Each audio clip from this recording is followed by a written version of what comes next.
হযরত বাইজিদ বুস্তামি ছোট্ট বাচ্চা ছেলে, গভীর রাত্রে মা অসুস্থ, পানির পিপাসায় জেগে উঠেছেন। বাবারে পিপাসায় শেষ হয়ে গেলাম, পানি দাও। ছেলে ঘরের ভিতরে পানি না পেয়ে বাইরে দৌড়াদৌড়ি করলেন। অনেক দূর থেকে পানি নিয়ে এসে দেখেন মা ঘুমায় গেছেন। পানি নিয়ে দাঁড়ানো, পৌষ মাস, মাঘ মাসের শীতের রাত, ফজরের সময় মায়ের ঘুম ভেঙে গেল। তাকিয়ে দেখেন বাইজিদ দাঁড়ানো, হাতে পানি থরথর করে কাঁপছে। জিজ্ঞাসা করে, বাইজিদ তুমি দাঁড়ানো কেন? ছোট্ট বাচ্চা বলে, মা পানি চেয়েছিলে তুমি গভীর রাত্রে, পানি ঘরে ছিল না, অনেক দূর থেকে আনতে হয়েছে। মা বলছে, ঘুমাও নাই কেন গ্লাস থুইয়া? বাচ্চা বলে, ঘুমাই নাই। তুমি যদি আবার পানি চাও, সময় মতো যদি দিতে না পারি, মা তোমার কষ্ট হবে। এই জন্য ফজর পর্যন্ত আমি দাঁড়ায় আছি, কখন তুমি পানি চাও। মা হাতের থেকে পানি নিয়ে পান করলেন। বাইজিদকে বিছানার উপরে আরাম করে কম্বল দিয়ে ঘুম পড়াইয়া দিলেন। হযরতে বাইজিদের মা উযু করে ফজরের নামাজ পড়ে সিজদায় চলে গেলেন। চিৎকার মেরে কেঁদে বলেন, আমার রব, আমার আল্লাহ, আমি আমার বাইজিদের মা, আমি মা হয়ে বাইজিদের জন্য দোয়া করি। বাইজিদ আমার জন্য আজকে যা করেছে, আমি মা, আমার কলিজা ঠান্ডা হয়ে গেছে। আয় আল্লাহ, আমি বাইজিদের জন্য দোয়া করি, তুমি তাকে সুলতানুল আরিফিন বানাইয়া দিও। মঞ্জুর হয়ে গেল আল্লাহ পাকের কাছে দোয়া। আমার ভাইরা, আল্লাহ পাক বলছেন, খবরদার আমার ইবাদতের পরে মা বাপ, আল্লাহর ইবাদতের পরে কারা? মা বাপ। মা বাপকে সম্মান করো, শ্রদ্ধা করো, মোহাব্বত করো, কিসমত খুলে যাবে, কিসমত খুলে যাবে। মা বাপকে সম্মান করো। হযরত আবু হুরায়রা রাদিয়াল্লাহু তাআলা আনহু রাসূলের সামনে এসে কাঁদতেছেন। হুজুর বলছেন, আবু হুরায়রা কান্দো কেন? কান্দো কেন? রাতের বেলা কান্দো কেন? হযরত আবু হুরায়রা বলছেন, হুজুর আমাকে মা মেরেছেন। হুজুর বলছেন, মা মারলো কেন? কোনো অপরাধ করেছো? কোনো গোস্তাখি করেছো? আবু হুরায়রা বলছেন, না হুজুর, কোনো গোস্তাখি করি নাই, তবে মারলো কেন? হযরত আবু হুরায়রা বলছেন, হুজুর আমি আপনার দরবার থেকে ফিরতে রাত হয়ে গিয়েছিল। মা জিজ্ঞেস করলেন, আবু হুরায়রা এত রাত্রে কোথায় ছিলি? বললাম, আমি ছিলাম যে কদম চুমতে পারলে দুনিয়া ধন্য হয়, সেই দরবারে নববীর কদম মোবারক থেকে আসতে আমার দেরি হয়েছে। আমার মা মুশরিকা, আপনার নাম শুনে তার গায়ে আগুন জ্বলে উঠলো, আমাকে ধরে মারা আরম্ভ করলো। বলল, হয় আমার বাড়ি ছাড়বি, আর না হয় মুহাম্মদ সাল্লাল্লাহু আলাইহি ওয়াসাল্লামের দরবার ছাড়বি। আমি বললাম, আমার মা, তুমি বুড়ি মানুষ, তোমার গায়ে যত শক্তি আছে সমস্ত শক্তি দিয়ে আমারে পিটাও, আমারে মারো। মারতে মারতে আমাকে বাড়ি থেকে তুমি বের করে দাও। তোমার বাড়ি শুদ্ধ, তামাম দুনিয়া ছেড়ে দিতে পারি, আল্লাহর নবীর কদম মোবারক ছেড়ে দিতে পারি না। তোমার মা তোমাকে মেরেছে, তুমি আমার কাছে নালিশ করছো? আমার তো এখানে ইন্টারফেয়ার করার কিছুই নেই। সুবহানাল্লাহ, সুবহানাল্লাহ। মা তোমাকে মেরেছে, এখানে আমার করার কিচ্ছু নাই। বিশ্ব নবী বলছেন, এত বড় পাওয়ারফুল নবী, লেজিসলেটিভ পাওয়ার, সারে আল্লাহ তাকে বানিয়েছেন শরীয়ত প্রণেতা। কোরআন শরীফ, কোরআন শরীফে শুধু হালাল ও হারামের, হালাল এবং হারামের, বৈধ এবং অবৈধের সীমা রেখা শুধু কোরআনই ঠিক করেন, রাসূলের জন্য আল্লাহ ছেড়ে দিয়েছেন। আল্লাহ রাসূলও হারাম, হালাল এবং হারামের বৈধতা অবৈধতার সীমারেখা নির্ধারণ করেছেন। এত বড় ক্ষমতা তার, এত বড় পাওয়ারফুল বিশ্বনবী, তিনি বলছেন মা মেরেছে, আমার করার কিছু নাই। চিন্তা করেন কত বড় কথা, এ কথার লোড কত।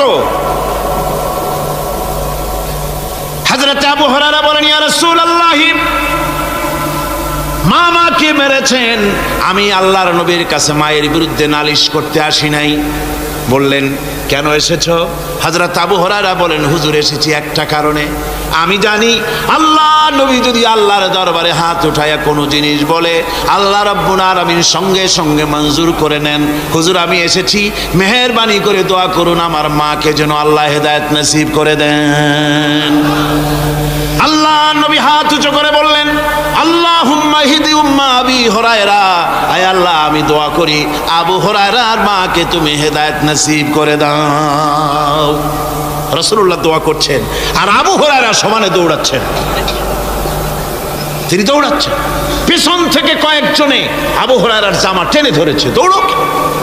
তাদের জানা আবু হুরায়রা খুব ভদ্রলোক মানুষ, কোনো ঝড় ঝামেলার মধ্যে থাকে না, রাগ শাক করে না, চিৎকার মারে না, দৌড় মারে না, এত ভদ্র শরীর, দৌড়ায় কেন? না জানি কোনো বিপদ বুঝি ঘটে গেছে। পিছন থেকে জামা টেনে ধরে বলে, দৌড়াও কেন? হযরত আবু হুরায়রা জামা সাহাবীর হাত থেকে ছিনায় নিয়ে বলেন, জামা ছেড়ে দাও, আমাকে দৌড়াতে দাও। আমি দৌড়াইয়া বাড়ি যে দেখতে চাই, আমি দৌড়াই আগে আমার বাড়ি পৌঁছতে পারলাম না, আমি যাওয়ার আগে আমার আল্লাহর নবীর দোয়া আমার বাড়ি পৌঁছে গেছে, আমি এইটা দেখতে চাই। হযরত আবু হুরায়রা বাড়িতে গিয়ে দরজা নক করলেন, ভেতর থেকে আওয়াজ এলো, কে? হযরত আবু হুরায়রা বলেন, মা আমি তোমার আবু হুরায়রা ফিরে এসেছি। মা বলছেন, বাবা অপেক্ষা করো, দরজা খুলতেছি। হযরত আবু হুরায়রা বলেন, মায়ের গলার আওয়াজের ভিতরে শিরকিয়াতের কর্কশতা পেলাম না, মায়ের গলার আওয়াজের ভিতরে তাওহীদের গন্ধ পেলাম। আমার মনে হলো নবীজির নিক্ষিপ্ত তীর তার নিশানায় পৌঁছে গেছে। কিছুক্ষণ পর মা আমার বেরিয়ে এলেন, মাথা থেকে চুলের থেকে বুড়ি মানুষ, সাদা চুলের ভিতর থেকে পানি পড়তেছে।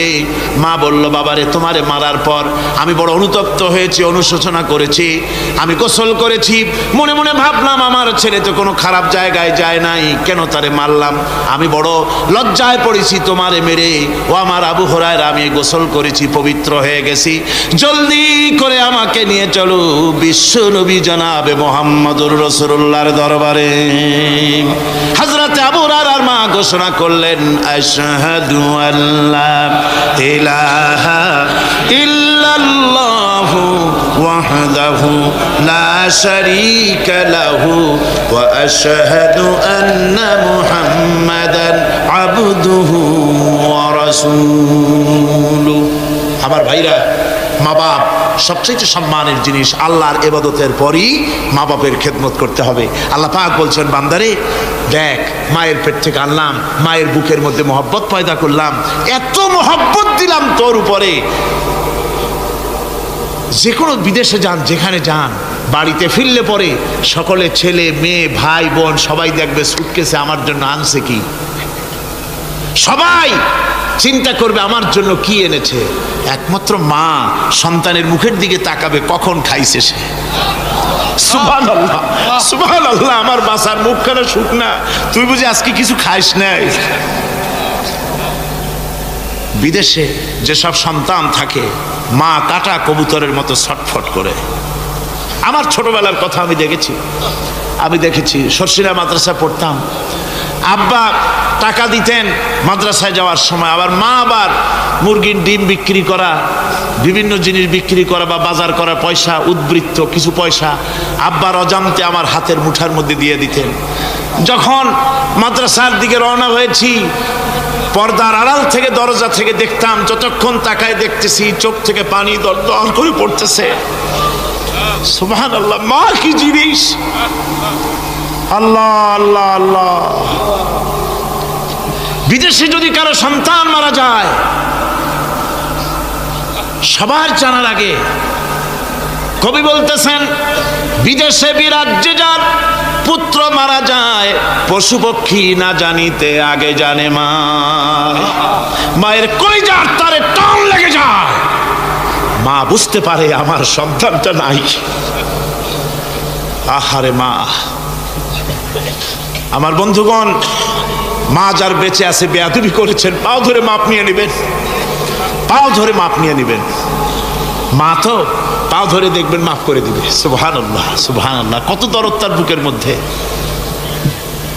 আর মা বাপকে সম্মান করবে। যাক, এই বিষয়ের উপরে আমি আর যেতে চাই না, শুধু আমি আপনাদের বললাম, এই বিশাল জনতাকে বললাম, সবচাইতে বড় পীর আপনার জন্য আপনার মা বাপ। সবচেয়ে বড় পীর কে? মা বাপ। সন্তুষ্ট করেন, রুজিতে অভাব ঘটবে না, কোন মাজারে গিয়ে সেজদা দেওয়া লাগবে না, আল্লাহর কসম। মাজারে যাই চাওয়া লাগবে না। মা বাপকে খেদমত করেন, মা বাপকে খুশি করেন, মা বাপকে খাওয়ান, হাদিয়া দেন, মা বাপ খুশি, রুজিতে বরকত হবে, ব্যবসায় বরকত হবে, ঋণগ্রস্ত থাকবেন না, সম্মান আল্লাহ বাড়ায় দিবেন। সুবহানাল্লাহ বিহামদি, রাসূলুল্লাহর হাদিস। খামোখাই মাজারে গিয়ে মরেন আপনারা। কোথায় মাজার, ওরস, নরস শরীফ, গ্যারবি শরীফ, কত কিছু শরীফ, এসব শরীফ বাদ দেন। আল্লাহ, রাসূল, মা বাপ,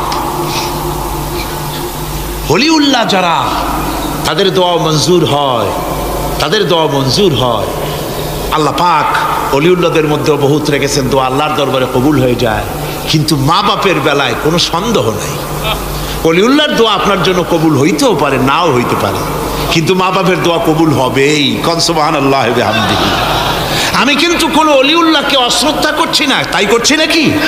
না, অলিউল্লাহদের মর্যাদা অনেক অনেক, কিন্তু আমরা ভুল করি। যেখানে গেলে 16 আনা পাবো, সেখানে না গিয়ে 4 আনা পাওয়ার সম্ভাবনা আছে, ওইখানে যাই, এইটা করি ভুল। এই জন্য আমি অনুরোধ করব, মা বাপকে সম্মান করবেন। আল্লাহ পাক বলছে, খালাকাল ইনসানা আল্লামাহুল বায়ান। আমি মানুষকে সৃষ্টি করেছি। কেমনে সৃষ্টি করলাম তা তো এতক্ষণ বললাম। এইভাবে করে মানুষ সৃষ্টি করেছি। দেখো তোমার নিজের দিকে তাকাও। ফালইয়ানজুরিল ইনসানু মিম্মা খুলিক। কিভাবে মানুষ তোমাকে সৃষ্টি করা হলো, একবার তাকায় দেখো তোমার শরীরের দিকে, একটু তাকায় দেখো তো কেমনে আমি বানাইলাম, কিভাবে তৈরি করলাম, লক্ষ্য করো। এই যে মাথা, এই মাথাটার ভিতরে আছে কি? মগজ, ব্রেইন। বিজ্ঞানীরা বলেছেন এতে 1000 মিলিয়ন নার্ভ সেলস আছে এর মধ্যে। 1000 মিলিয়ন নার্ভ সেল। সেল হচ্ছে CELL, সেল। সেল মানে কোষ। এই 1000 অনুভূতি কোষ, 1000 মিলিয়ন অনুভূতি কোষ রয়েছে মাথার ভেতরে। মস্তিষ্কের এসব কোষগুলি, এসব সেলগুলি, তার মধ্যে আবার আছে নার্ভ ফাইবার, অর্থাৎ সূক্ষ্ম নার্ভ সুতা সমগ্র শরীরের মধ্যে তা ছড়িয়ে দেওয়া আছে। এই সূক্ষ্ম সুতার মাধ্যমে ঘন্টায় 70 মাইল বেগে শরীরের প্রত্যেকটা অঙ্গ প্রত্যঙ্গের খবর মস্তিষ্কের মধ্যে চলে যায়। সুবহানাল্লাহ বিহামদিহি। আপনার পায়ে যদি কাটা ফোটে, শরীরে যদি ব্যথা লাগে, ঘন্টায় 70 মাইল বেগে সূক্ষ্ম যে তারগুলি আল্লাহ দিয়েছেন, ওই তারের মাধ্যমে আপনার মাথায় চলে যায়। মস্তিষ্কে গেলে পরে তড়িৎ গতিতে সিদ্ধান্ত হয় কাটা তুলতে হবে, অথবা একটা সাপ দেখেছেন, সাপ প্রথম চোখ দিয়ে দেখলেন, চোখ, এই চোখের ভিতরে আপনার 130 মিলিয়ন লাইট রিসেপ্টর আছে, অর্থাৎ বিভিন্ন দৃশ্যকে, ছবিকে ক্যাচ করার মতো 130 মিলিয়ন লাইট রিসেপ্টর গ্রহণযোগ্য মেশিন রয়েছে চোখের ভিতরে। চোখ দিয়ে সাপ দেখলেন, চোখের ভিতরে রয়েছে আবার অসংখ্য তার। এই অসংখ্য তার ব্রেনের সঙ্গে জুড়ে দেওয়া আছে। চোখ সাপ দেখলো, 70 মাইল বেগে প্রতি ঘন্টায় এই খবর তড়িৎ প্রবাহের মতো মস্তিষ্কের ভেতরে চলে গিয়েছে। মস্তিষ্ক সঙ্গে সঙ্গে ডিসিশন দিচ্ছে, দৌড় মারো, অথবা লাঠি হাতে নাও, অথবা যে কোনো একটা পজিশন তাকে সাথে সাথে সিদ্ধান্ত দিয়ে দিচ্ছে। জোরে বলেন সুবহানাল্লাহ। এই অনুভূতি শক্তি যদি আল্লাহ পাক না দিতেন মানুষের শরীরে, পায়ের মধ্যে পাথর ঢুকলে, কাটা তো কাটা, পাথর ঢুকলেও টের পাইতাম না। আল্লাহ পাক এই ব্যবস্থা করে দিয়েছেন মস্তিষ্কের মধ্যে এতগুলি সেল, প্রত্যেকটা সেলের আলাদা আলাদা কাজ। সুখ, দুঃখ, ভালোবাসা, মোহাব্বত, আনন্দ, স্বাদ ইত্যাদি জিনিসের অনুভূতি মস্তিষ্কের ভেতর থেকেই হয়। এখানে সেগুলি রেখে দেওয়া হয়েছে। তারপরে রয়েছে এই মস্তিষ্কের ভেতরে মেমোরি, স্মৃতি শক্তি। দেখুন, এই যে টেপ রেকর্ডারে ওয়াজগুলি রেকর্ড হচ্ছে, তাফসীর রেকর্ড হচ্ছে। কিছুদিন পর ওই রেকর্ডের উপরে আর একটা কথা যদি উঠান, তাহলে প্রথম কথা থাকবে? প্রথম গান বা ওয়াজ থাকবে? নষ্ট হয়ে যাবে। কিন্তু আল্লাহ রাব্বুল আলামিন আপনার আমার মাথার ভিতরে এমন এক ফিতা দিয়ে দিয়েছেন, এমন একটা মেমোরি ফিতা দিয়েছেন, যেই ফিতার ভিতরে হাজার হাজার লক্ষ লক্ষ কোটি কোটি সমস্ত কথাগুলি ধরবে, আপনি মুখস্থ করতে পারবেন।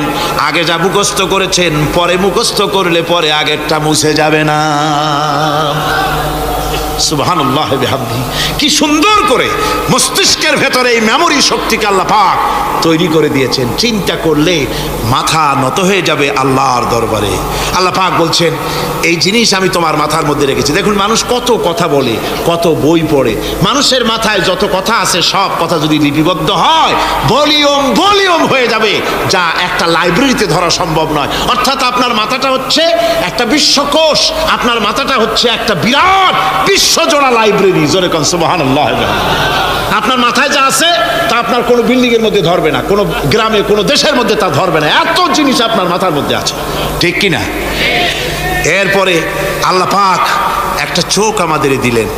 আল্লাহ রাব্বুল আলামিন বলেন আলাম নাজআল লাহু আইনাইনি ওয়া লিসানান ওয়া শাফাতাইন ওয়া হাদাইনাহুন নাজদাইন। আমি কি তোমাদেরকে দুটি চক্ষু আর জিহ্বা, আর তোমাদেরকে আমি কি তোমাদের দুটি চক্ষু, দুটি ঠোঁট আর জিহ্বা কি আমি তোমাদের দেই নাই, যা দিয়া তোমরা দেখতে পাও, যা দিয়া তোমরা অনুভূতি, মাথার ভিতরে অনুভূতি জাগে। এই যে দুটো চোখ দিলাম, সুবহানাল্লাহ সুবহানাল্লাহ বলেন। দুটি চোখ আছে বলে এই সুন্দর পৃথিবী দেখতে পাই।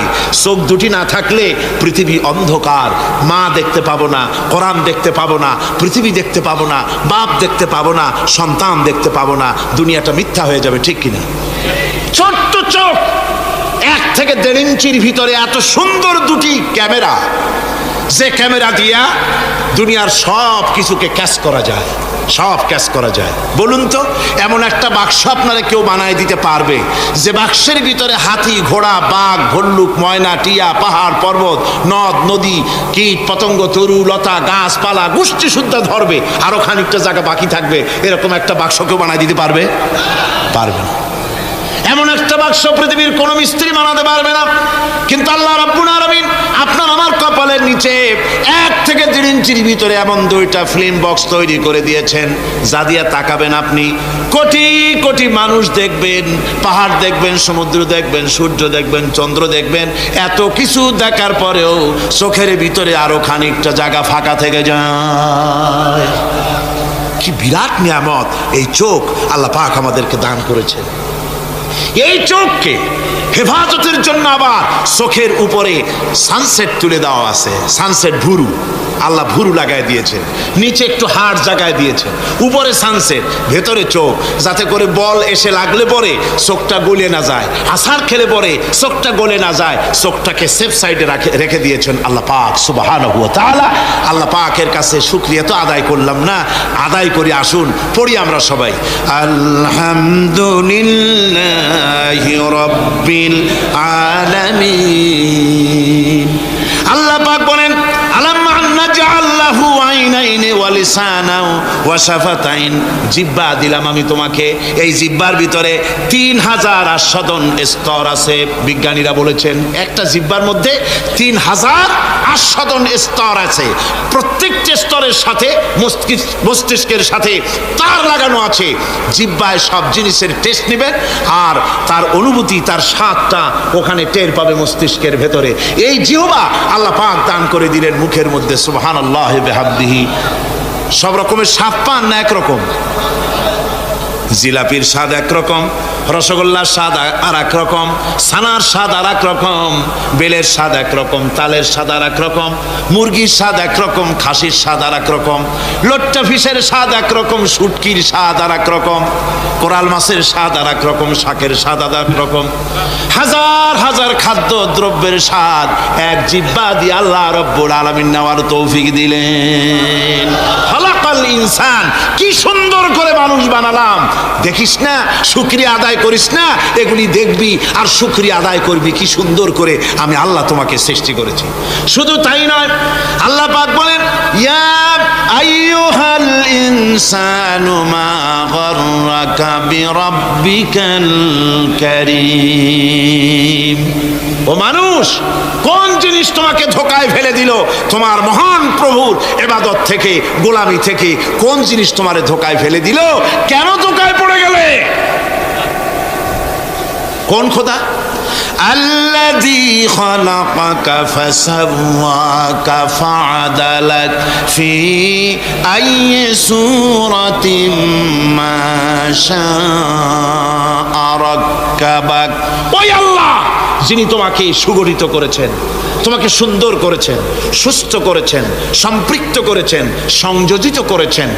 রাক্কাবা ইউরাক্কিবু তারকিবান, একটার সাথে আরেকটার জোড়া পদ্ধতি কি সুন্দর করে বানালাম। সুবহানাল্লাহি বিহামদিহি। আমার ভাইরা লক্ষ্য করুন, আপনার পা থেকে শুরু করে মাথা পর্যন্ত প্রত্যেকেই তার নিজের হাতের 8 বিঘত। বিঘত বোঝেন? বিগতের কি কয়েছি এরকম? এক বিঘত হতে না, 1 বিঘত।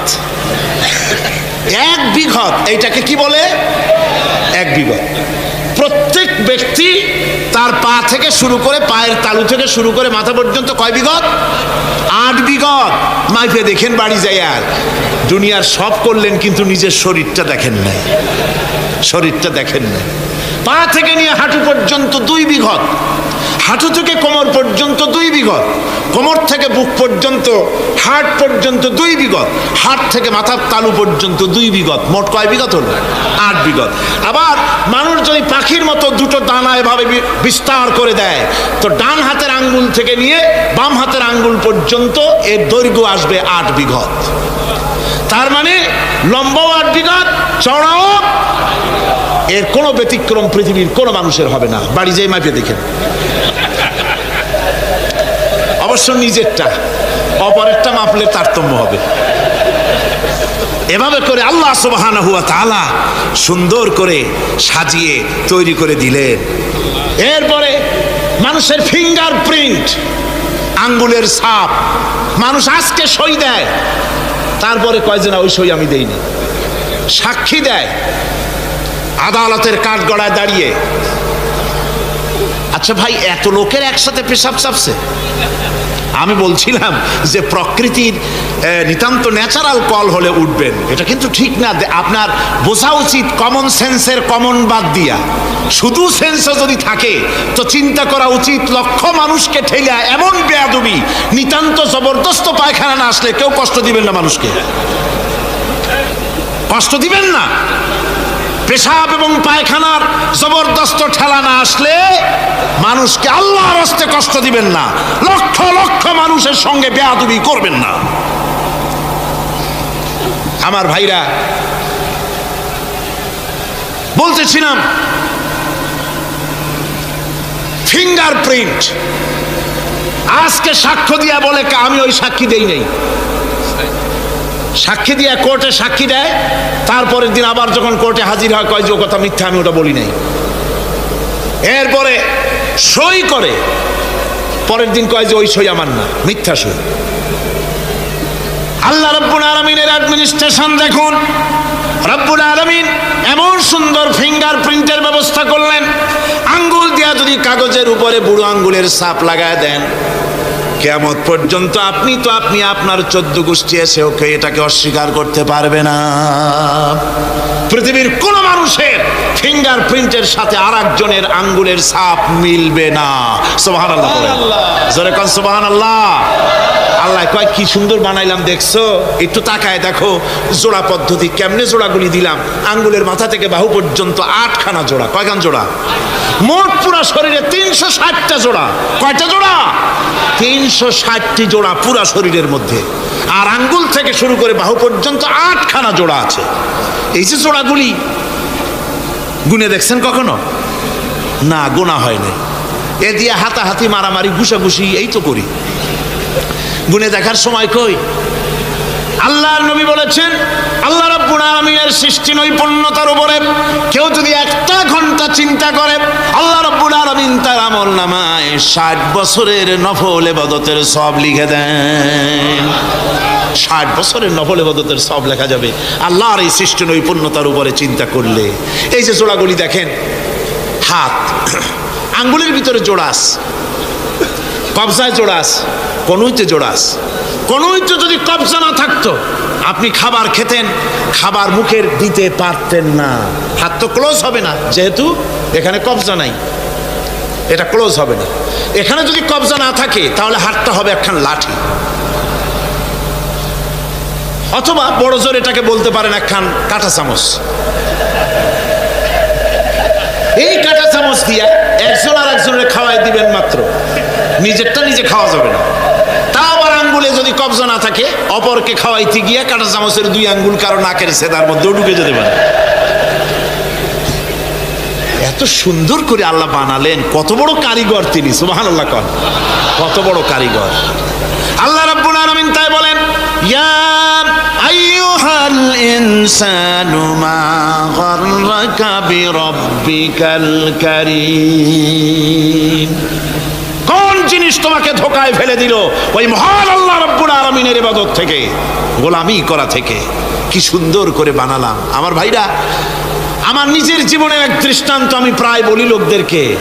ছোটবেলায় মাদ্রাসা থেকে বাড়ি ফিরতেছি, তখন গয়নার নৌকা, লঞ্চ নাই, নৌকা। সেই নৌকা বিরাট লম্বা নৌকা, 4-5 জনে দাঁড় বায়, বড় বড় লম্বা লম্বা দাঁড়, সিপ নৌকা, খুব লম্বা নৌকা। এই নৌকাগুলি প্যাসেঞ্জার বহন করে। স্টেশন আসতে পরে ঢোল পিটায়, মানুষ এসে ওঠে। রাতের বেলায় চলতে হয়, রাতেই এগুলো চলতো বেশি, আজকাল এগুলি আর নাই। সেই নৌকার মাঝখানে থাকতো বাঁশ পোতা, 2 দিকে মানুষ শোবে, নৌকার 2 দিকে মাথা দিয়ে, একদিকে পা দিয়ে শোবে।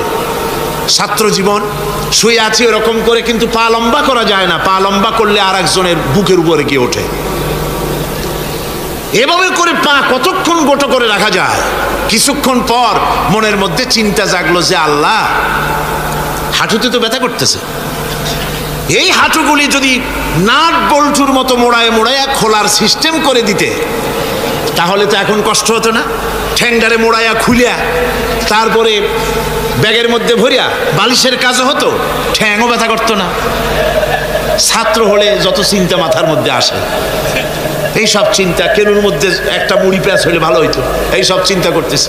চিন্তা করে করে এক ফাঁকে ঘুম এসে গেল। সকালবেলায় নৌকা যখন ভিড়েছে স্টেশনে, ঘুম ভেঙে গেল যাত্রীদের চিৎকারে। একজন বলছে আমার মানি ব্যাগ চুরি হয়েছে, আর একজন বললো আমার হ্যান্ড ব্যাগ গেছে, আর একজন বলছে আমার ব্রিফ কেস গেছে, চোরে নিয়ে গেছে। ওরা তো যার যার হারানো জিনিস নিয়ে ব্যস্ত। আমি তখন তওবা করতেছি যে আল্লাহ, আমার বুদ্ধিমতো যে বুদ্ধি রাত্রে করলাম, এই বুদ্ধিমতো যদি মানুষের হাতে এবং কেনুতে থাকতো নাট বল্টুর মতো করে মুড়ি পেঁয়াজ দেওয়া, আর ওইগুলি যদি থাকতো ব্রিফকেসের মধ্যে, হ্যান্ডব্যাগের মধ্যে, তাহলে তো সকালবেলায় শুনতাম কেউ বলতো যে আল্লাহ আমার তো ঠ্যাং চুরি হয়ে গেছে, কেউ বলতো আমার তো হাত চুরি হয়ে গেছে। আল্লাহ আল্লাহ আল্লাহ আল্লাহ, আল্লাহু আকবার। আল্লাহ সুবহানাহু ওয়া তাআলা কি সুন্দর করে তৈরি করেছেন। এত হাল তারা মিন ফুতুর, আমার সৃষ্টি নৈপুণ্যতার ভেতরে কোনো ভুল দেখতে পাও? কোনো ভুল পাবে না। আমার সৃষ্টি নৈপুণ্যতার ভেতরে কোনো ভুল নাই। সুবহানাল্লাহি বিহামদিহি, সুবহানাল্লাহি বিহামদিহি। এত সুন্দর করে আল্লাহ সুবহানাহু ওয়া তাআলা মানুষ সৃষ্টি করলেন। খলাকাল ইনসান আল্লামাহুল বায়ান। তিনি মানুষকে কথা বলা শিখিয়েছেন, তিনি মানুষকে সৃষ্টি করেছেন এত সুন্দর করে, চামড়া দিয়ে, সুন্দর করে চোখ দিয়ে, চুল দিয়ে, মুখ দিয়ে, কি সুন্দর করে বানিয়েছেন। সুবহানাল্লাহ। দেখুন, পায়ের তালুর চামড়া একরকম, তলার চামড়া আর এক রকম, বুকের চামড়া একরকম, পিঠের চামড়া আর এক রকম, ঠিক কিনা কন? পায়ের উপরের যে চামড়া, ওই চামড়াটা যদি পায়ের তলায় হতো, 2 দিনও হাঁটা যেত না। প্রতি সপ্তাহে 3 বার করে হাফসুল করা লাগতো, কন ঠিক কিনা? আল্লাহ সুবহানাহু ওয়া তাআলা যেখানে যেটা দরকার তাই দিয়েছেন। আর ওরা বলে কি, কয় যে আল্লাহ নাই, দেয়ার ইজ নো গড। ছাগল কোথাকার। গ্যাগারিন বলেছিলেন, ইউরি গ্যাগারিন প্রথম মহাশূন্যচারী, মহাশূন্য পরিভ্রমণ করে এসে বললেন যে মহাশূন্যের লক্ষ লক্ষ মাইল পরিভ্রমণ করে এলাম। মহাশূন্যে হিন্দুরা যাকে ভগবান বলে, খ্রিস্টান যাকে গড বলে, মুসলমানেরা যারা আল্লাহ বলে, এই লক্ষ লক্ষ মাইলের কোনো জায়গায় অস্তিত্ব দেখলাম না। কিসের আল্লাহ, কিসের গড? নাউজুবিল্লাহি মিন যালিক। কত বড় ছাগল! তুমি দেখবা আল্লাহ রে, তুমি তো নিজের শরীরই নিজে দেখো না। আমরা কি আমাদের নিজের শরীরটা দেখি? আয়নার সাহায্য ছাড়া ঘাড়টা কেমন, হিপটা কেমন, ব্যাকটা কেমন, পিছনের উরুটা দেখতে কেমন, আজ পর্যন্ত আয়নার সাহায্য ছাড়া দেখতে পারি নাই। নিজের শরীরটাই দেখতে পারি নাই, আর এই শরীরের স্রষ্টাকে দেখতে চাই। সাহস তো কম না পাগলের। আল্লাহ সুবহানাহু ওয়া তাআলা তিনি মানুষকে সৃষ্টি করেছেন, কত সুন্দর করে তিনি বানিয়েছেন। একবার লক্ষ্য করে দেখো, শুকরিয়া আসবে আল্লাহর দরবারে, মাথা নত হয়ে আসবে। কি সুন্দর করে আল্লাহ পাক বানিয়েছেন। মানুষের শরীরে কিডনি লাগবে দুটি, কিডনি লাগবে একটা। কিডনি কি? কিডনি হচ্ছে আপনার পেশাবকে ছেঁকে বের করে দেয়, একটা দারুণ জিনিস আপনার শরীরের জন্য। কিডনি যদি ইনঅ্যাক্টিভ হয়ে যায়, হাত পায়ে পানি এসে হাত পা ফুলে আপনি মৃত্যুর দিকে এগোতে থাকবেন। এই কিডনি, এই ছাকনি মাত্র একটা হলে চলে, কিন্তু আল্লাহ পাক ছাকনি এই কিডনি দিয়েছেন দুটো। কটা দিলেন? দুটো। একটা যদি কখনো ডিসঅর্ডার হয়ে যায়, আর একটা দিয়ে যেন আমার বান্দা কাজ চালায় নিতে পারে। সুবহানাল্লাহ বিহামদিহি, সুবহানাল্লাহ। চোখ তো একটা হলেও হয়, কিন্তু আল্লাহ চোখ দিলেন দুটো। কটা দিয়েছেন? দুটো চোখ দিয়েছেন, দুটো কান দিয়েছেন। আমি অবাক হয়ে গিয়েছি যখন আমার ছেলের চিকিৎসা চলতেছিল সিঙ্গাপুর মাউন্ট এলিজাবেথ হসপিটালে। 7টা অপারেশন হয়েছে। আমার ছেলে কারিবুল মত, একেবারে মৃত্যুর দুয়ারে চলে গিয়েছিল। 7টি অপারেশন, 40 ব্যাগ রক্ত লেগেছে। 2.5 ফিট তার ইন্টেস্টাইন কেটে ফেলেছে, 2.5 ফিট খাদ্যনালী কেটে ফেলে দিয়েছে। আমি ডাক্তারকে জিজ্ঞেস করলাম, সার্জনকে, 2.5 ফিট তার খাদ্যনালী তুমি কেটে ফেললে, তা আমার এই ছেলে খেয়ে হজম করবে কি করে? তার খাওয়াটাও প্রবলেম হবে না? ডাক্তার আমাকে যা বলল, শোনা মাত্র আমার চোখে পানি এসে গেল।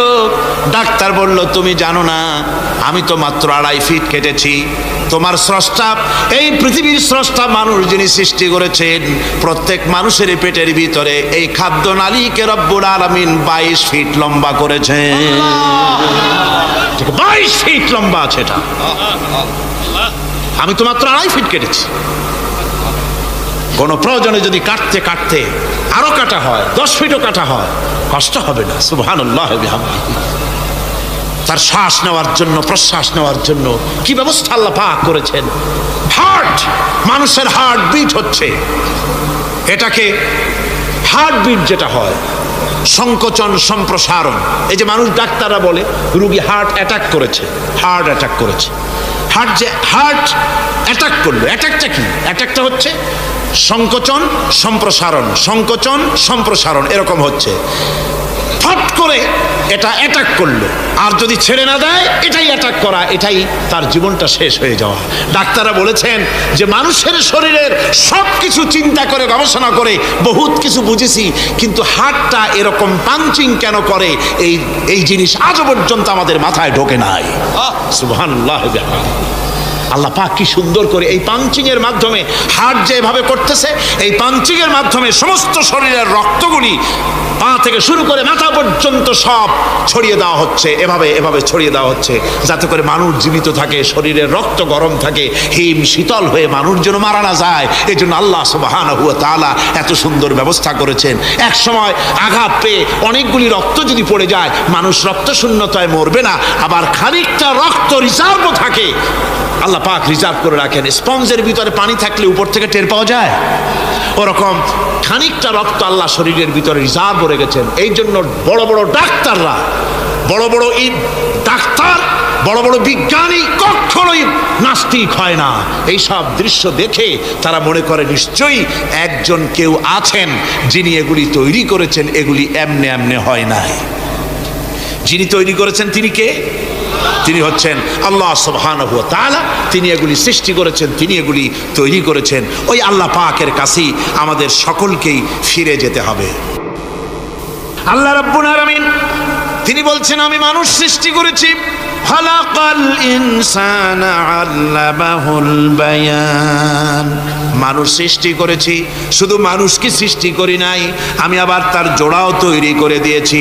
মানুষ একা একা না, পৃথিবীতে সব জোড়ায় জোড়ায় তৈরি করেছি।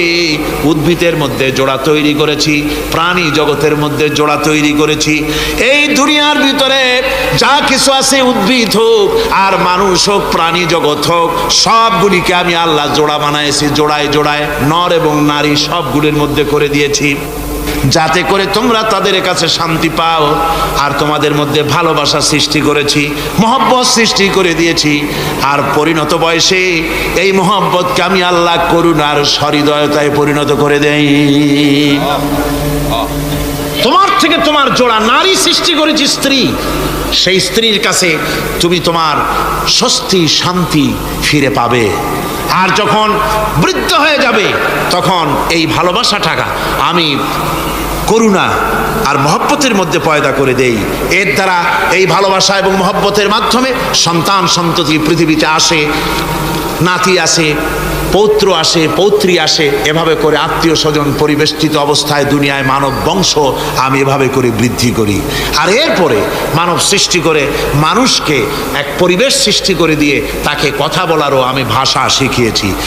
আল্লামাহুল বায়ান, মানুষকে আমি কি শিক্ষা দিয়েছি? কথা বলতে আমি শিক্ষা দিয়েছি। কথা বলার কারণেই মানুষ মানুষ, আর কথা বলতে পারে না বলে মানুষের সাথে পশুর সাথে এই বিরাট পার্থক্য। পশু কথা বলতে পারে না, মানুষ কথা বলতে পারে। কথা বলা হচ্ছে মানুষের একটা বিশেষ বৈশিষ্ট্য। আরে বায়ান শব্দের অর্থ শুধু কথা নয়, বায়ান শব্দের অর্থ হচ্ছে চেতনা, বুদ্ধি, অনুভূতি, প্রজ্ঞা, মেধা, চিন্তা, বিবেচনা, ইচ্ছা শক্তি, প্রতিরোধ শক্তি, এ সবগুলি বায়ানের ভিতরে সীমাবদ্ধ।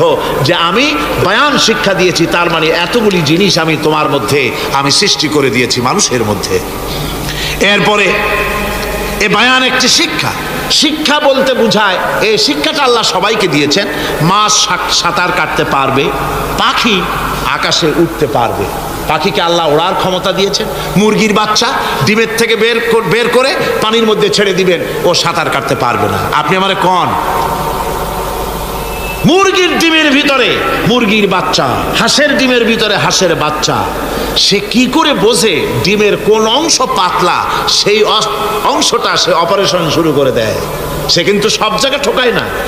ওই ডিমের পর্দার ভিতরে একটা অংশ আছে পাতলা, সামান্য পাতলা, সেই পাতলা অংশ সে ঠুক করে একটুখানি অপারেশন করে, পর্দাটা ফেটে যায়, সেখান থেকে সে বেরিয়ে আসে। কে শিখালো যে এই জায়গায় ঠুক করে আওয়াজ কর, বেরোতে পারবি?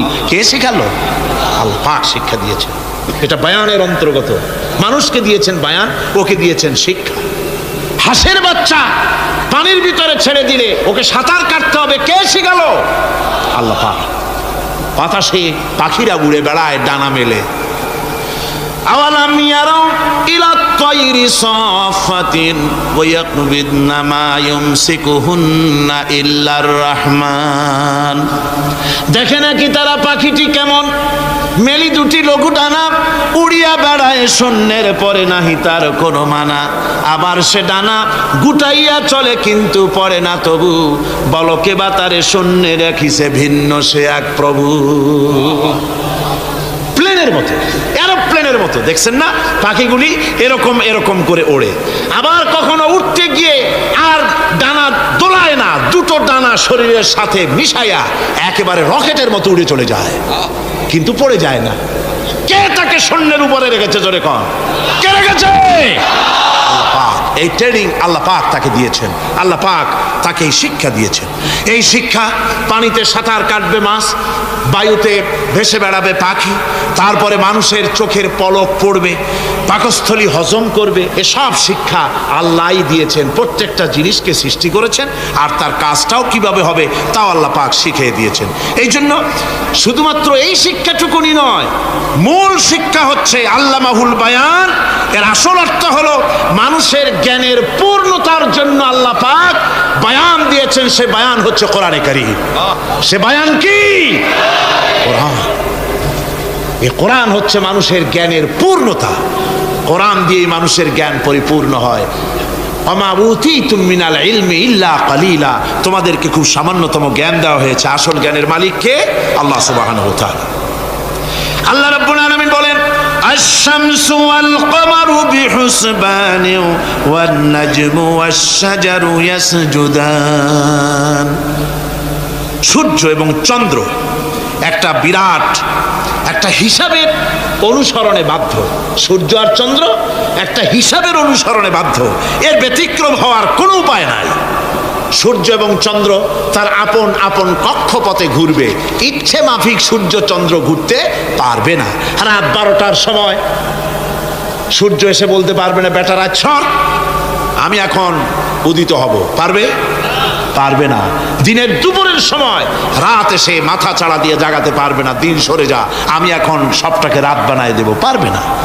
চন্দ্র এবং সূর্য একটা নির্ধারিত একটা হিসাবের অনুসরণে তারা রয়েছে, আর এই হিসাবের নিয়ম, কঠোর হিসাবের নিয়মতান্ত্রিকতার ভেতরে থাকার কারণেই মানুষের জন্য চন্দ্র, মাস, বছর ইত্যাদি গণনা মানুষের জন্য আল্লাহ সহজ করে দিয়েছেন। আল্লাহ পাকের নবীর কাছে জিজ্ঞাসা করা হচ্ছে, ওয়াইয়াসআলুনাকা আনিল আহিল্লাম, ও নবী আপনাকে প্রশ্ন করা হয় চাঁদ সম্পর্কে। কাফেররা প্রশ্ন করেছে চাঁদের ক্রমবর্ধমান ক্রমহ্রাস কেন, চাঁদ বাড়ে কেন, কমে কেন, আপনারে জিজ্ঞাসা করা হয়, আপনি জবাবে বলুন কুল হিয়া মাওয়াকিতু লিন্নাস, বলুন এ চাঁদ হচ্ছে মাস, দিন, বছর গণনা করার জন্য, গোটা পৃথিবীবাসীর জন্য আমি একটা স্থায়ী ক্যালেন্ডার আকাশে ঝুলায় রাখছি। জোরে কান সুবহানাল্লাহ। বিনা পয়সার ক্যালেন্ডার কে ঝুলায় রাখছেন? আল্লাহ সুবহানাহু ওয়া তাআলা, তিনি ঝুলিয়ে রেখেছেন এই ক্যালেন্ডারকে। আর এই চন্দ্র সূর্য নিজের ইচ্ছা মাফিক চলতে পারে না। আল্লাহ পাক কোরআনে কারিমে বলেছেন, আফা গায়রা দীনিল্লাহি ইয়াবগুন ওয়া লাহু আসলামা মান ফিস সামাওয়াতি ওয়াল আরদি তাওআন ওয়া কারহা। তোমরা কি আমার দেওয়া জীবন ব্যবস্থা ছেড়ে দিয়ে মানুষের তৈরি করা, অন্যের তৈরি করা মতবাদ গ্রহণ করতে চাও? ওয়ালাহু আসলামা মান ফিস সামাওয়াতি ওয়াল আরদ, অথচ আকাশে যা কিছু আছে, জমিনে যা কিছু আছে, সব আমার কি করছে? আমার হুকুম মেনে, আমার আনুগত্য করে তারা চলছে, আনুগত্যের সামনে মস্তক অবনত করে দিয়েছে। তাই তো আমরা দেখতে পাই তাল গাছে কোনোদিন বেল হয় না, হয়? চট্টগ্রামে হয় বোধহয়, তাল গাছে বেল হয়, নারকেল গাছে আম হয়, নিম গাছে লিচু হয়? হয় না। আল্লাহর সুন্নতির ভিতরে কোনো পরিবর্তন পাওয়া যাবে না। দেখুন বঙ্গোপসাগরের পানি মিষ্টি না নোনা? সবাই বলুন মিষ্টি না নোনা? বঙ্গোপসাগরের নোনা পানি জোয়ারের টানে এই বঙ্গোপসাগরের নোনা পানিগুলি পদ্মা, মেঘনা, যমুনার ভিতরে প্রবেশ করে মিষ্টি পানির ভিতরে, আবার ভাটির টানে পদ্মা, মেঘনা, যমুনার পানিগুলি, মিষ্টি পানিগুলি নোনা পানির মধ্যে গিয়া ঢোকে। মাঝখানে কোনো পার্টিশন নাই, নোনা পানি মিষ্টি পানির এলাকাকে নোনা বানাতে পারে না, আবার মিষ্টি পানিগুলি গিয়া নোনা পানিগুলিরে মিষ্টি বানাইতে পারে না। কার হুকুম পালন করে? কার হুকুম? النجم والشجر يسجدان والسماء رفعها ووضع الميزان। তারকা, বৃক্ষরাজি সব সেজদায় রত। তারাই সেজদা দেয় কারে? কারে সেজদা দেয়?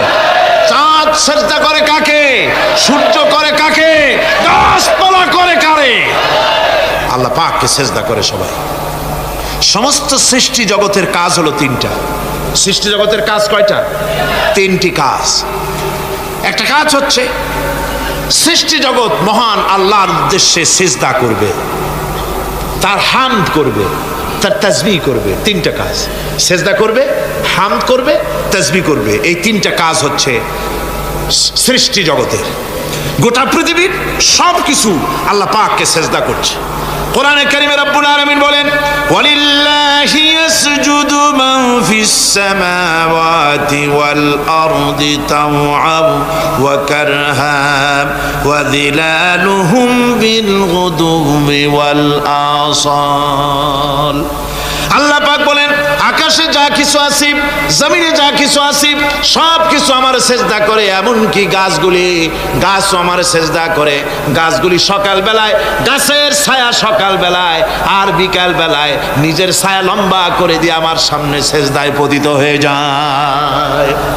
গাছগুলি আমাকে সেজদা করে, তারকাসমূহ চন্দ্র সূর্য সব আমাকে সেজদা করে। وَلِلَّهِ يَسْجُدُ مَا فِي السَّمَاوَاتِ وَمَا فِي الْأَرْضِ مِنْ دَابَّةٍ وَالْمَلَائِكَةُ وَهُمْ لَا يَسْتَكْبِرُونَ। আকাশ এবং জমিনে যা কিছু আছে আমার সেজদা করে। আমার সেজদা থেকে কেউ অহংকার করে না, অহমিকতা করে না। আমার সেজদা থেকে কেউ ফিরে যায় না, সবাই আমাকে সেজদা করে। সুতরাং ও মানুষ, আমার দরবারে সেজদায় মাথা নত করে দাও। সবগুলি আমার সামনে সেজদা করতেছে। আলাম তারা আন্নাল্লাহ ইয়াসজুদু লাহু মান ফিস সামাওয়াতি ওয়া মান ফিল আরদ ওয়াশ-শামসু ওয়াল কামারু ওয়ান নুজুমু ওয়াল জিবালু ওয়াশ-শাজারু ওয়াদ-দাওয়াবু ওয়া কাসীরুম মিনান নাস। আল্লাহ পাক বলছেন, আকাশ এবং জমিনে যা আছে সব আমাকে সেজদা করছে। চাঁদে, সূর্যতে, গাছপালায়, পাহাড় পর্বতে সব কিছু, সমস্ত প্রাণী জগৎ পর্যন্ত, চতুষ্পদ জন্তুগুলি পর্যন্ত আমি আল্লাহকে সেজদা করে। সুবহানাল্লাহ, সুবহানাল্লাহ কোন? সব সেজদা আল্লাহর জন্য। সুতরাং আল্লাহ পাককে সেজদা করতে হবে। এই সেজদা দিয়ে ধন্য হচ্ছে সমস্ত সৃষ্টি জগৎ। মানুষ শুধু আল্লাহ পাককে সেজদা করছে না, অনেক মানুষ সেজদা থেকে গাফেল। সেই জন্য গতকালও আমি আপনাদের সামনে বলেছিলাম, আল্লাহকে সেজদা দিবেন, সেজদাই বেশি মজা। সেজদাই যদি না দিতে পারলেন তাহলে দিবেনটা কি? আপনাকে সৃষ্টি করা হয়েছে সেজদার জন্য। মানুষ যেমন সেজদা দিতে পারে নাক দিয়া, কপাল দিয়া, হাত দিয়া, পা দিয়া, হাঁটু দিয়া, মানুষ যেমন সেজদা দিতে পারে মানে শরীর অঙ্গ প্রত্যঙ্গ দিয়ে, এইভাবে কিন্তু পৃথিবীর অন্য কোনো প্রাণী সেজদা দিতে পারে না। দেখুন না, আপনার বাড়ির একটা বিড়াল অথবা ছাগল অথবা গরু, ওরে নাক আর কপাল দিয়ে মানুষে যেমন সেজদা দেয়, ওই রকম সেজদা দেওয়াতে চেষ্টা করে, চারটে ঠ্যাং নিয়ে উল্টে পড়ে যাবে, সেজদা দিতে পারবে না। সেজদা নাক আর কপাল দিয়া সেজদার ব্যবস্থা আল্লাহ মানুষের জন্যই করেছেন। সুবহানাল্লাহ ওয়া বিহামদিহি। বেশি করে আল্লাহ পাককে সেজদা করতে হবে আর তাসবিহ করতে হবে। আল্লাহ পাকের তাসবিহ করবেন কার? ইউসাব্বিহু লিল্লাহি মা ফিস সামাওয়াতি ওয়া মা ফিল আরদ। সাব্বাহা ইউসাব্বিহু তাসবিহান। অতীতে তাসবিহ পড়েছে, বর্তমানে তাসবিহ পড়ছে, ভবিষ্যতেও তাসবিহ পড়বে। আল্লাহ যা আছে আকাশে, যা আছে জমিনে, তাসবিহ পড়বে কার? আল্লাহ পাকের তাসবিহ পড়বে। সুতরাং এই পৃথিবীতে যা আছে সব আল্লাহর তাসবিহ পড়ছে। আমরা বুঝি না, ওদের ভাষা বুঝি না। বাতাস তার শনশন রবে, পানি তার কুলুকুলু নাদে, পাতা পল্লবগুলি তার মর্মর রবে, পাখি তার কল কাকলিতে ইত্যাদি যত রকমের শব্দ আমাদের কানে আসে, সমস্ত শব্দের মধ্যে আল্লাহর জিকির হয়, আমরা বুঝি না। কোরআনে কারীম এই কথাটা এভাবে বলছেন, ওয়া ইম মিন শাইইন ইল্লা ইউসাব্বিহু বিহামদিহি ওয়ালাকিন লা তাফকাহুনা তাসবিহাহুম। যা আছে পৃথিবীতে, আকাশে জমিনে সব আমার তাসবিহ পড়ে, তোমরা বোঝো না। ওই ফাল্গুন মাসে, চৈত্র মাসে, বসন্তকালে গাছের ডালে ডালে কোকিল বসে ডাকে কুহু কুহু করে, তুমি শোনো কুহু কুহু, আসলে তো কুহু কুহু না, ওরা ডাকে আল্লাহু আল্লাহু। পড়েন সবাই, আল্লাহু আল্লাহু আল্লাহু আল্লাহু আল্লাহু। সব কিছু আল্লাহ পাকের জিকির করছে, আল্লাহর তাসবিহ করছে। والسماء رفعها ووضع الميزان ألا تطغوا في الميزان وأقيموا الوزن بالقسط ولا تخسروا الميزان। আকাশমণ্ডলকে তিনি সুউচ্চ করে রেখেছেন এবং মানদণ্ডকে তিনি প্রতিষ্ঠিত করেছেন। সুতরাং মানদণ্ডকে বিপর্যস্ত করো না, মানদণ্ডকে প্রতিষ্ঠিত করো। আর পাল্লার দাড়িকে খবরদার বাঁকা করে দিও না। এই যে মিজান শব্দ, আল্লাহ তিনটি আয়াতে তিন জায়গায় আল্লাহ মিজান শব্দ ব্যবহার করলেন। এই মিজান হচ্ছে মানদণ্ড। এই মানদণ্ড কি? সূরা আল হাদিদের মধ্যে আল্লাহ পাক এটা আরো সুন্দর করে এখানে বলেছেন, লাকাদ আরসালনা রুসুলানা বিল বাইয়িনাতি ওয়া আনজালনা মাআহুমুল কিতাবা ওয়াল মিজানা লিয়াকুমান নাসু বিল কিসত।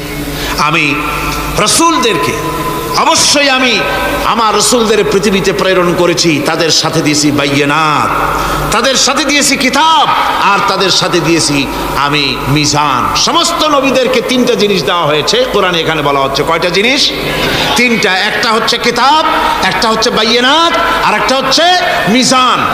বাইয়িনাত হচ্ছে যে সমস্ত দলিলের মাধ্যমে বোঝা যায় যে উনি আল্লাহর পয়গম্বর, এগুলি হচ্ছে বাইয়িনাত। আর কিতাব হচ্ছে আল্লাহর পক্ষ থেকে যে ওহীর মাধ্যমে যে কিতাব আসছে সেই কিতাব।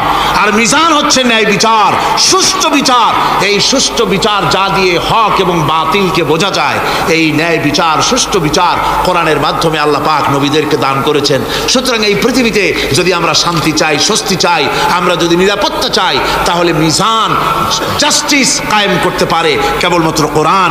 এই কোরআনের আইন অনুযায়ী জীবন পরিচালিত করতে পারলে আমরা দুনিয়ায় শান্তি পাবো। এমনকি আল্লাহ পাক সমস্ত ন্যায় বিচার শিখাইছেন, পরের হক কিভাবে আদায় করবেন, দরিদ্রের হক কিভাবে আদায় করবেন, এমনকি ওজন করতে গিয়ে আপনি যেন কোনো ক্রেতাকে না ঠকান সে কথাও আল্লাহ বলেছেন। খবরদার দাড়ির পাল্লার দাড়িটাকে কখনো বাঁকা করো না, উল্টা পাল্টা করো না। একথা কোরআনে কারীমের মধ্যে আল্লাহ পাক পরিষ্কার করে আমাদের সামনে বলে দিলেন। আমার বন্ধুগণ, এরপরে সর্বশেষ আমি শেষ করে এনেছি আর মাত্র দুটি আয়াত আপনাদের সামনে বলে আমরা যাব আকর্ষণীয় মুনাজাতের দিকে ইনশাআল্লাহ। সবাই বলেন ইনশাআল্লাহ। আল্লাহ রাব্বুল আলামিন এবার বলেন, ওয়াল আরদা ওয়াদাহা লিল আনাম ফিহা ফাকিহাতু ওয়ান নাখলু যাতুল আকমাম। আল্লাহ পাক বলছেন পৃথিবীকে তিনি সমস্ত সৃষ্টির জন্য এই পৃথিবী বানিয়েছেন। আনাম শব্দের অর্থ হচ্ছে জীব, জানদার। যত জানদার আছে সমস্ত জানদারদের জন্য আল্লাহ পাক এই পৃথিবীকে বানিয়েছেন। অর্থাৎ যাদের প্রাণ আছে, প্রাণী সময়ের জন্য আল্লাহ যা সৃষ্টি করেছেন সেটা হলো এই পৃথিবী। এই পৃথিবী ছাড়া অন্য কোথাও কোনো প্রাণী বসবাসের উপযোগী করে আল্লাহ তৈরি করেন নাই। এই পৃথিবীটা কি আল্লাহ পাক প্রাণীদেরকে বসবাসের উপযোগী করে তৈরি করেছেন। তারপরে বলছেন পৃথিবী তো তৈরি করলাম, এরপরে আমি তাদের সমস্ত খাবার দাবারের ব্যবস্থাও করেছি। খেজুরগুলিকে আমি প্যাকেট করে তোমাদের সামনে দিয়েছি, আচ্ছাদন